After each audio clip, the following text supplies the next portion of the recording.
Consistency is not a trait that some are born with and others are denied. It is not a gift, nor is it a matter of convenience or preference. It is a skill, a practice, a deliberate engagement with the friction of life. You don't become consistent by hoping you'll feel like doing the thing.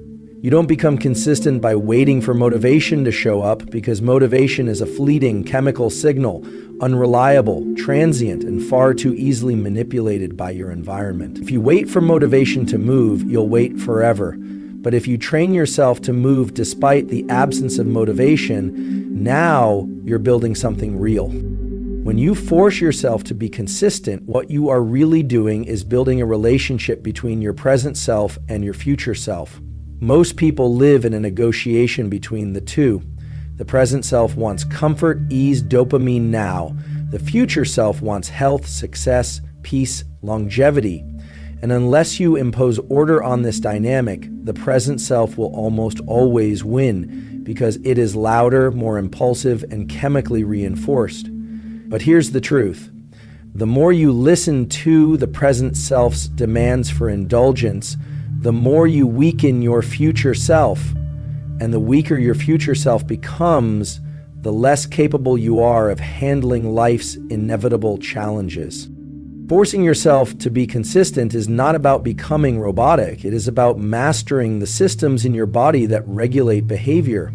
Dopaminergic pathways, neural circuits, circadian timing, and stress responses, and using them to align your actions with your goals. When you understand the way your brain responds to effort, reward, and delay, you gain leverage. You stop being the victim of internal conflict and start being the architect of your own behavior. Let's start with the simple fact that the brain rewards novelty. It releases dopamine when you experience something new, exciting, or unexpected. That's why it's so easy to start a new habit, but so hard to maintain it. The novelty fades, the dopamine drops, and suddenly what was once exhilarating becomes mundane.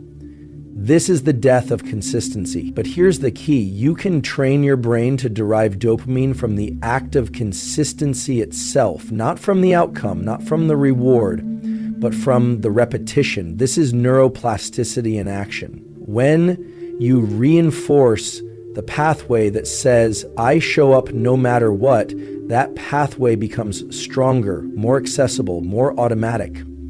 You become the kind of person who does the thing regardless of how you feel. That's where the power lies. Not in how much you do on a good day, but in how reliably you do what needs to be done on the hard days. Anyone can work out when they're motivated. Anyone can study when it's interesting. Anyone can write when the inspiration flows. But if you want to build something extraordinary, if you want to make real change in your life, it's what you do when you don't feel like it that matters. That's the test. And that's why you must force yourself to be consistent. Let's talk physiology for a moment. Your nervous system is tuned to respond to stress. When you anticipate effort, especially effort without immediate reward, your brain registers that as a threat. It activates the stress response. Heart rate increases, cortisol levels rise. You feel a pull to avoid. But avoidance is a short-term strategy that erodes long-term capacity. Every time you skip the thing you said you'd do, your brain records it. It encodes inconsistency. It creates a loop of failure that becomes self-reinforcing. But here's the critical insight. You can rewire that system. You can reframe effort as a trigger for reward. You can teach your brain to associate the pain of discipline with the pleasure of growth. This requires deliberate practice. It means choosing to engage the difficult task before you're ready. It means linking small wins to the identity you want to create. And it means doing this over and over again until your neural circuitry reflects it. This is not easy. It is not glamorous. But it is the foundation of every meaningful achievement. The problem is most people confuse excitement for commitment. They confuse a rush of intention with a system of action. Excitement fades. Commitment is boring. It is repetitive.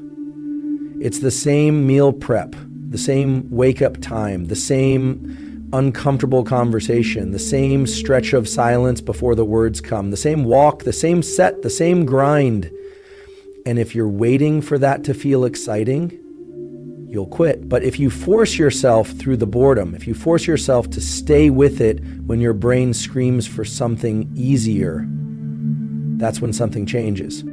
You have to be willing to tolerate the psychological friction that comes with doing the hard thing over and over again. That friction is not a signal to stop. It's a signal that you're on the edge of growth. Neurobiologically, every time you override an impulse to quit, you strengthen the prefrontal cortex, the part of your brain responsible for decision-making, focus, and willpower. You are literally reshaping your brain when you force yourself to be consistent. You are becoming someone new, but it requires you to be deliberate, to create constraints, to engineer your environment, to remove the friction from starting and increase the friction from quitting. If your phone is the source of distraction, move it. If your environment cues laziness, change it. If the people around you make inconsistency normal, find new people.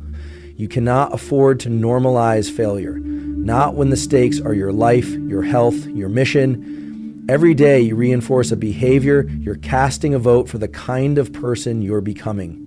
You are not just acting, you are sculpting your identity. And here's something most people miss. Consistency is not about perfect performance, it's about relentless return. You will miss, you will fail, you will oversleep, overeat, underperform. That's life. The key is what happens next. Do you spiral into shame and wait for the next wave of motivation? Or do you reset and resume immediately? That gap, the time between a miss and your next execution, is the measure of your discipline. Shrink that gap. Don't let one mistake become two. Don't let a bad morning become a wasted day. Don't let a skipped session become the end of a streak. Train yourself to come back fast. That's consistency. You also have to be strategic. Not all efforts are created equal. Some behaviors move the needle more than others. Identify those, build rituals around them, attach them to triggers in your environment, make them non-negotiable.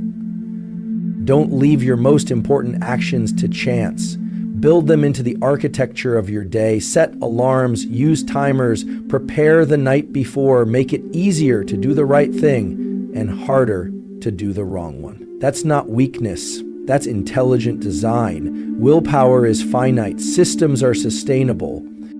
And yes, there will be resistance, emotional resistance, physical resistance, environmental resistance. Your brain will invent reasons to delay, justify, excuse. You will feel tired, overwhelmed, confused, but those feelings are not facts. They are temporary states, not permanent truths. You don't need to feel ready to act. You need to act in spite of your feelings. You need to reclaim authority over your body and mind, and that happens through repetition. The more often you show up, the less decision-making is required. You reduce cognitive load. You create momentum. Momentum is a biological state, accelerated action reinforced by dopamine and norepinephrine, but it only emerges after action. If you wait to feel it before starting, you'll stay stuck. So move, begin, force the system to activate. The first few minutes will be hard, then easier, then automatic. This is not theoretical. This is grounded in neuroscience. Your behaviors wire your brain, and your brain wired correctly can carry you through resistance without internal negotiation. But you must build that wiring through consistent exposure to effort. Discipline is not a character trait. It's a neurochemical pattern. And like all patterns, it can be built, broken, and rebuilt. Every day you face the choice. Comfort now or capacity later, short-term relief or long-term strength. You can't have both. The body adapts to what you demand of it. The mind sharpens in response to what you ask of it. And life rewards those who show up, not those who feel like it, but those who do it anyway. Force yourself to be consistent, even when it's hard, especially when it's hard, because every act of consistency is a vote for your potential. Every repetition is a strike against chaos. Every small choice compounds. And over time, those choices define you. They shape your trajectory. They determine whether you live as a slave to circumstance or as the author of your own evolution. You don't need more time. You need more alignment. You don't need better feelings. You need better follow through. You don't need another plan. You need to execute the one you already have again and again and again. Not perfectly, just relentlessly. The ability to force yourself into consistency, even when the emotional and physical systems of your body are begging for rest or diversion, is among the most powerful forms of freedom available. Because with that freedom comes the power to decide, to take agency over your life instead of being steered by circumstances or conditioned responses. What's often misunderstood is that consistency is not a matter of superhuman willpower. It is a matter of systems layered onto biology. Your brain is always looking for patterns. When it sees that a certain action follows a certain cue repeatedly, it begins to anticipate and eventually automate that behavior. This is habit formation. It is neural efficiency. But it only kicks in after sufficient repetition. The discomfort of the beginning is the toll you must pay for automation later. You can't skip that toll. You have to pay it in attention, in discomfort, in repetition. The early stages of building consistency are often defined by failure. That's part of the process. Most people interpret those early misses as proof that they can't be consistent. But what they fail to realize is that those very misses are part of the rewiring. Your brain is learning what not to do. It's pruning away weak synaptic links while strengthening the ones that are reinforced by repeated behavior. That pruning and strengthening process is called strengthening plasticity. It means your brain isn't a fixed machine. It's an adaptive, flexible network shaped by your actions. So every time you get up early when you don't feel like it, every time you hit a workout, when you're tired, every time you choose water over soda, a page over a scroll, silence over distraction, you're literally shaping your brain into a more consistent version of you. The progress isn't always visible on the outside, but inside, in the cortex, in the limbic system, in the basal ganglia, there's a reorganization happening, a sculpting. And one day, the behavior that once took all your willpower will feel automatic, not because you changed who you are, but because you changed how your brain operates. The myth is that you need to believe in yourself before you take action. The reality is the belief often comes after the action. Confidence is not a prerequisite for consistency. It's a byproduct of it. You become someone who believes in themselves by repeatedly doing what needs to be done. You earn trust in yourself by honoring your word to yourself. That's the loop. Intention, action, reinforcement, not once, but thousands of times. There is no shortcut to that kind of internal stability. It's easy to get caught up in the idea of motivation as a fuel source, but motivation is like caffeine, short-lived, volatile, and often counterproductive in excess. What you need instead is discipline. And discipline is less about pushing yourself than it is about managing your conditions. If you want to be consistent, reduce the need to decide. Prepare the night before, set your clothes out, preload your schedule, remove access to temptations, increase visibility of your goals, anchor your new behaviors to existing ones. This is called habit stacking. And it works because it uses established neural pathways to scaffold new ones. You can also use the body to control the mind. Breathing patterns, posture, light exposure, and even eye movements affect the nervous system state. For example, deliberate deep breathing can reduce the stress response, increasing your likelihood of sticking with a difficult task. Early morning exposure to natural light aligns your circadian rhythm, which in turn affects mood, energy, and cognitive clarity, all of which impact your ability to act consistently. This is biology. You are not fighting your body when you build consistency, you are leveraging it. You must begin to see consistency as an internal contract, not something you perform for others, not something that depends on praise or visibility. It's an agreement between who you are and who you're becoming. And every day you skip out on that contract, you widen the gap between those two selves. But when you hold the line, when you meet your own standards, even when no one's watching, you collapse that gap. You become integrated, aligned, and that alignment is what gives rise to true power. The reality is, life will not wait for your convenience. You don't get to choose the perfect circumstances. You don't get to delay growth until the calendar clears or your mood stabilizes. If you want to become someone of value to yourself and to the world, you must show up under suboptimal conditions. You must build under stress. You must operate while uncertain, because those are the true testing grounds of consistency. Not when things are easy, but when your nervous system is flaring, when your resources are low, when no one would blame you for stopping, but you don't.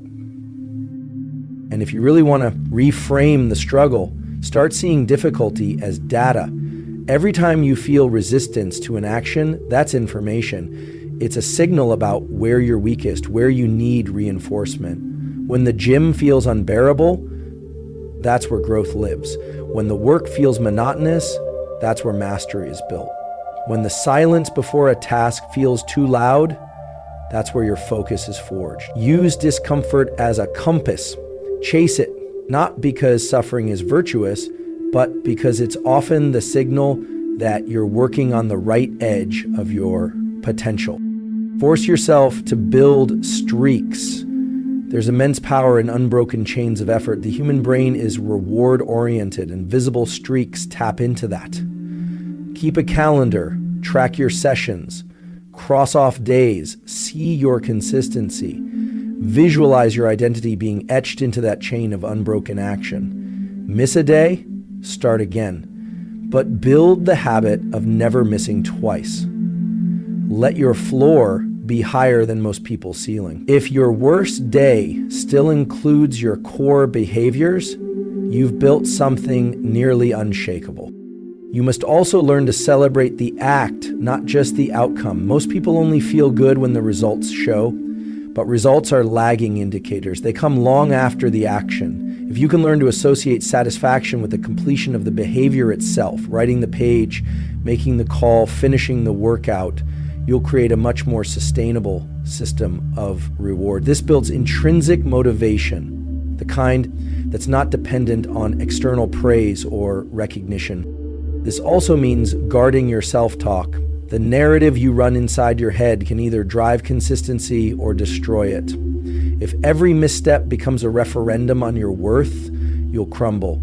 If instead you interpret every slip as a single data point, adjust course, and recommit, you create resilience. The voice in your head must not be a critic. It must be a coach. Not a cheerleader, not an enabler, a coach. Honest, firm, supportive, demanding. Over time, you will realize that consistency is the great separator. Talent helps, resources help, but consistency compounds. It builds skill, reputation, reliability, and inner peace. It allows you to weather storms and come out stronger. It creates a kind of internal gravity. You begin to expect from yourself what once felt impossible. You begin to walk into challenges with calm instead of chaos. You become someone others can rely on. More importantly, you become someone you can rely on. It's not about how much you can do in a burst of intensity. It's about what you can do daily with discipline for years. That's the difference between a short-lived sprint and a meaningful legacy. And the only way to build that is to override your defaults. When your mind says stop, you say go. When your feelings say no, you say now. When the world says later, you say today. You want freedom? Force yourself into consistency. Because that's the only kind of freedom worth having. The freedom to trust yourself, the freedom to show up, the freedom to execute again and again and again. Without applause, without permission, without delay. Do the thing. Then do it again. Then do it until it becomes who you are. And when it becomes who you are, you'll look back and realize something profound. It was never about the task itself. It was about what doing the task turned you into. Consistency isn't a habit, it's a transformation process. It peels away the layers of comfort, illusion, and excuse and reveals discipline, clarity, and character underneath. But it only reveals those things through repetition under pressure. Understand this, your nervous system, your physiology, your hormones, they all respond to patterns. And the pattern you create when you show up day after day, even in silence, even in struggle, is encoded into your biology. You're not just building behavior, you're rewiring the signal-to-noise ratio in your life. You're teaching your dopamine system to release reward for process, not outcome. You're carving neural tracks that say, we move forward regardless. And that becomes the internal compass by which you navigate not just goals, but life. When people quit, it's rarely because the goal became impossible. It's because the pain of inconsistency stacked up and became overwhelming. You start missing once, then twice, then a week goes by, and the friction of restarting feels too high. So you rationalize, you justify, you rebuild a narrative that protects your ego and shields your identity from the shame of having stopped. But if you'd kept going, if you'd simply forced yourself back into the repetition, you would have avoided the trap entirely. So avoid the trap. Stop making your performance conditional. Stop needing it to feel right or easy or fun. Instead, aim to be the kind of person who does the hard thing with no questions asked. Not because you like suffering, but because you like being free. Free from inconsistency, free from emotional dependency, free from regret. Every act of consistency builds not just progress, but self-respect. You trust people who do what they say, right? So why wouldn't you apply that same standard to yourself? The more often you become someone who honors their word, even to themselves, even in private, the more you stabilize your internal world. You stop looking outward for permission. You stop seeking constant reassurance. You become centered, anchored, and from that place, everything changes. This is not a motivational ideal. This is hardwired neurobehavioral training. Just like muscles grow from time under tension, your mind becomes resilient through consistency under friction. The friction doesn't mean you're broken. It means the growth signal is working. It means adaptation is underway. But if you pull away at the first sign of difficulty, you kill the signal. You abort the learning process. You choose familiarity over expansion. Don't do that.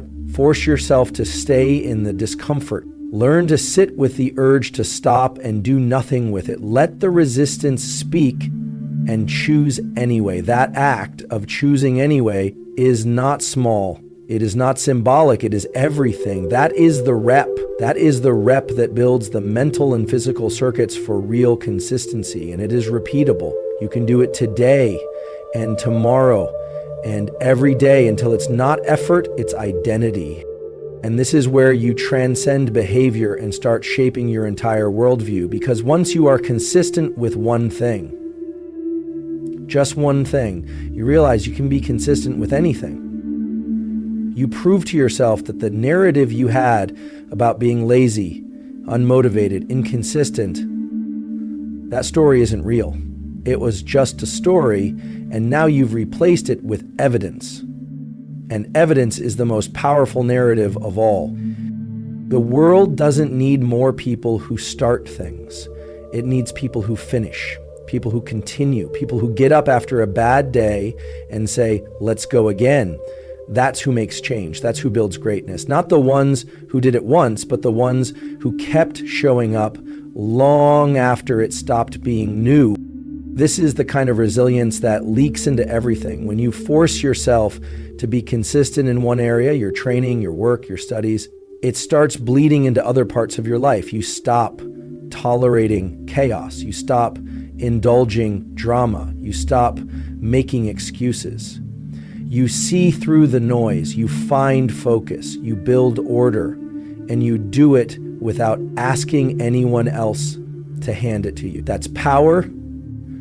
That's autonomy. That's adulthood.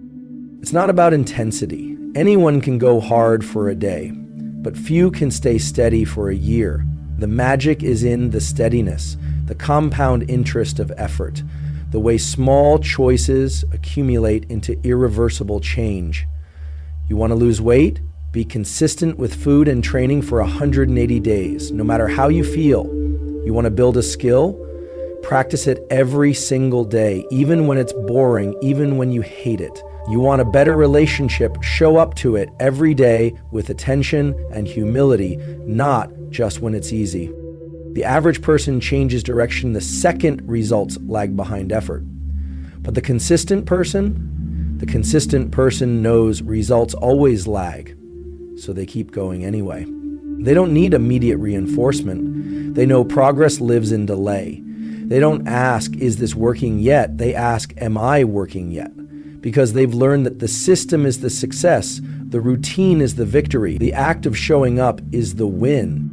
There will be days you do everything right and still feel stuck. Days when the work yields nothing obvious. Days when you're exhausted, uninspired, maybe even angry. Those are the days that matter most. That's where your threshold is tested. That's where growth occurs, not in the glamorous moments, but in the ones where no one would blame you for quitting, but you didn't.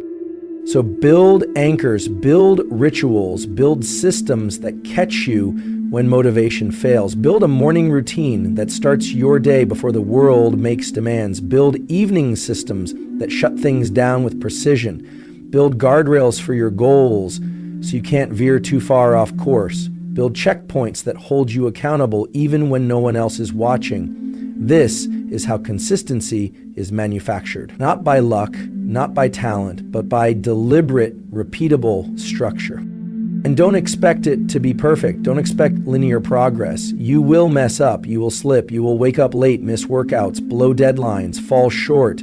But consistency isn't broken by imperfection, it's broken by quitting. What matters is what you do after the miss. Do you recalibrate, or do you self-correct, or do you self-destruct? One is the path of maturity, the other is the path of mediocrity. Be ruthless about returning to the path. Every time you do, you strengthen the neural pathways that say, we don't quit. And over time, that wiring becomes instinct. You no longer debate whether to show up. You just show up because it's who you are now, because it would feel more unnatural to stop than to continue.